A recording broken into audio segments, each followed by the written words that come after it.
दोस्तों, हाल ही में रिलीज़ हुई फिल्म मूवी एनिमल आजकल चर्चा का विषय बनी हुई है, क्योंकि ये लीक से हटकर पिक्चर है और बहुत ज़्यादा सक्सेसफुल हुई है। पिछले एक हफ्ते में रिपोर्ट्स के हिसाब इसने 500 करोड़ से का बिजनेस कर लिया है और ये भी कहा जा रहा है कि कहीं ये 1000 करोड़ को पार न कर ले अपनी लाइफ टाइम में। तो इस पिक्चर में ऐसा क्या है जो ये इतनी सक्सेसफुल हो रही है, जबकि एक बहुत बड़ा वर्ग ये भी है कि कहते हैं इसको मत देखो। इसके बारे में मैं आपसे अपनी राय जो है वो आपको देना चाहता था।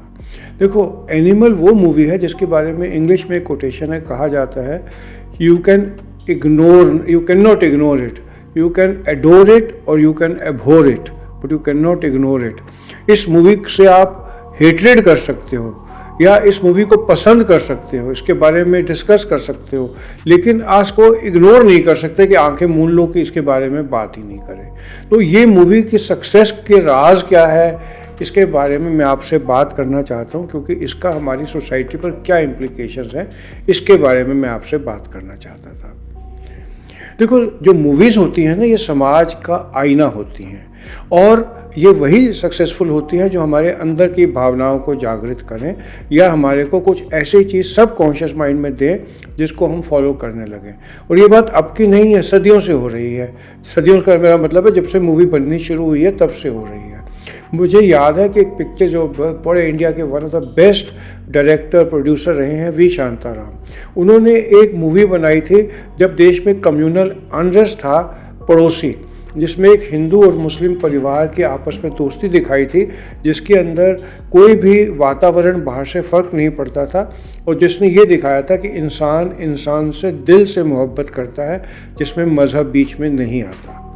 उसके बाद दौर आया आज से 40 साल 50 साल पहले मूवीज़ का, जिसमें चॉकलेटी हीरो होते थे, हीरोइन को कॉलेज में मिलते थे, दोनों का अफेयर होता था और फिर वो किसी एग्जॉटिक लोकेशन में जैसे कश्मीर में, अब्रॉड, शिमला में जाते थे और बाद में कुछ ऐसी अड़चनें आती थी क्योंकि एक विलेन होता था जो हीरोइंस को उठा के ले जाता था, जो हीरो से जल्दी ज़्यादा अमीर होता था। फिर हीरो अपनी कई तिकड़मबाजी से उससे विलेन से जीत जाता था और विलेन ने जनरली हीरोइन को किडनैप करके कहीं रखा हुआ था। इस फॉर्मूले पे कोई 15 साल तक मूवी बनी और ये सक्सेसफुल होती थी। क्यों? क्योंकि तब इंडिया के फॉर्मेटिव ईयर्स थे। यहाँ यंगर जनरेशन के लोगों ने ना अमेरिका देखा था, ना यूरोप देखा था, शिमला मसूरी वगैरह भी वो जाना उनका कम होता था और जब ऐसे लोकेशन पर मूवी आनी शुरू हुई तो वो एन्जॉय करते थे और वो अपने को हीरो के रूप में देखते थे, इसलिए ये मूवी चलती थी। फिर दौर आया अमिताभ बच्चन का, तब सबके अंदर जो एंगर सप्रेस पड़ा हुआ था वो बाहर निकला और रिवेंज मूवीज़ आई और इस तरीके की मूवीज़ बहुत चलने लगी। अब जो पिछले कुछ सालों से दौर आ रहा है ये फ्रस्ट्रेशन का है। एक कॉमन यूथ फ्रस्ट्रेटेड है, कॉमन मैन फ्रस्ट्रेटेड है, इंडिया में नहीं पूरी दुनिया में। तो उसका क्या हो रहा है, उसकी इनर फीलिंग्स किस तरीके से निकलें वो दिखाई जाती है मूवीज़ में। जिस तरह हैरी पॉटर की मूवीज़ होती थी उसमें बच्चे क्यों पसंद करते थे, वो अपने आप को उस कैटेगरी में, उस कैरेक्टर के अंदर आइडेंटिफाई करने लगते थे। जब भी आप अपने किसी छोटे बच्चे को जो 5 7 8 साल तक का कोई स्टोरी सुनाएंगे, वो बड़े दिल से वो स्टोरी सुनता है और आपसे पूछता है आगे क्या हुआ, क्योंकि वो अपने आप को उस कैरेक्टर में ढाल लेता है। तो आज की डेट में क्या हो रहा है, मैं बात एनिमल के कई एस्पेक्ट हैं रिगार्डिंग जो फीमेल्स के बारे में, अल्फ़ा मेल साइकोलॉजी के बारे में बात की गई है, मैं उसके बारे में बात करना चाहता हूँ।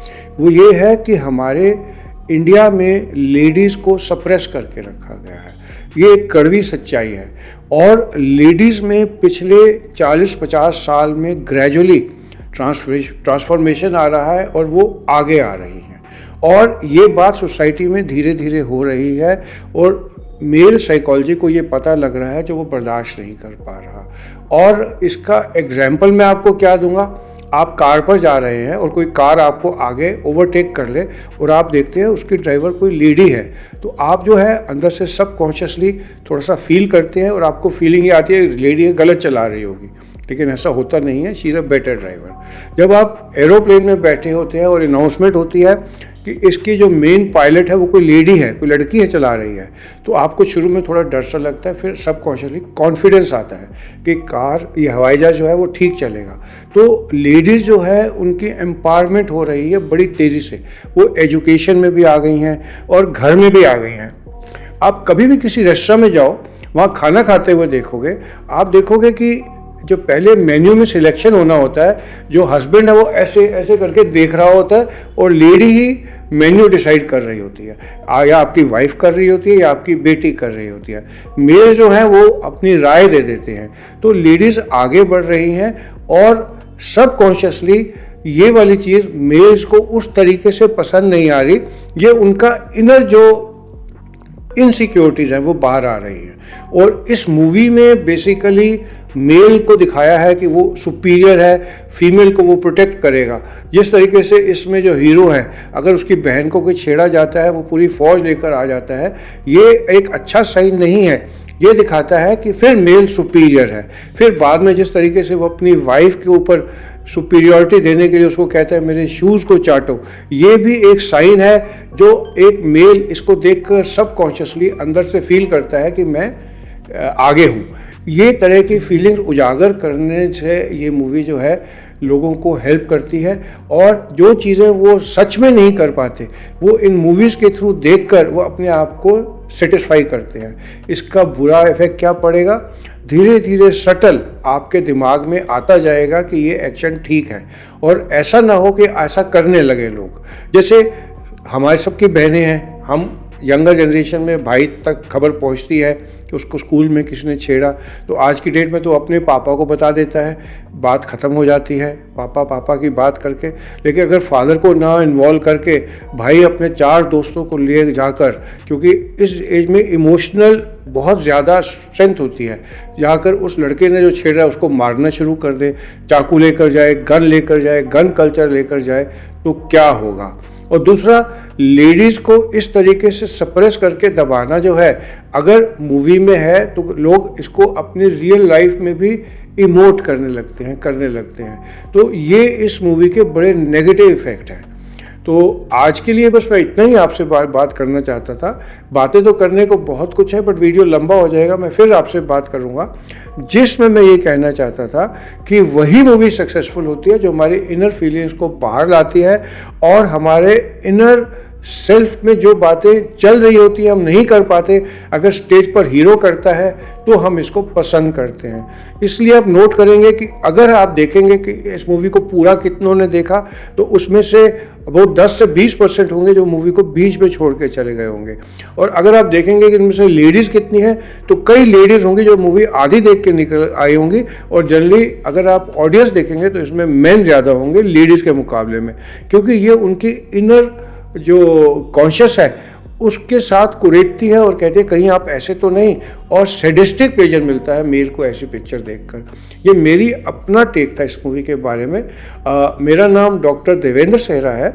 मेरा मेन चैनल तो मेडिकल लाइन पर है, बट चूँकि मैं अपने विचार देना चाहता था जो उस पर संभव नहीं था, इसलिए मैंने ये मूवीज़ के ऊपर एक चैनल शुरू किया है। इसका नाम है DS रिव्यू, जिसमें मूवीज़, उनमें साइकोलॉजिकल एस्पेक्ट, एक्टिंग और इन सब के बारे में मैं आपसे बात करता रहूँगा। अगर आपको मेरे व्यूज़ थोड़े से चाहे पसंद आए चाहे ना आए, आपने इंटेंस फीलिंग की, आप में कुछ कमेंट्स करने का दिल किया, तो आप इस पर कमेंट कर दीजिए और मेरे चैनल को सब्सक्राइब कर दीजिए। आप सबका मेरे साथ जुड़ने के लिए धन्यवाद।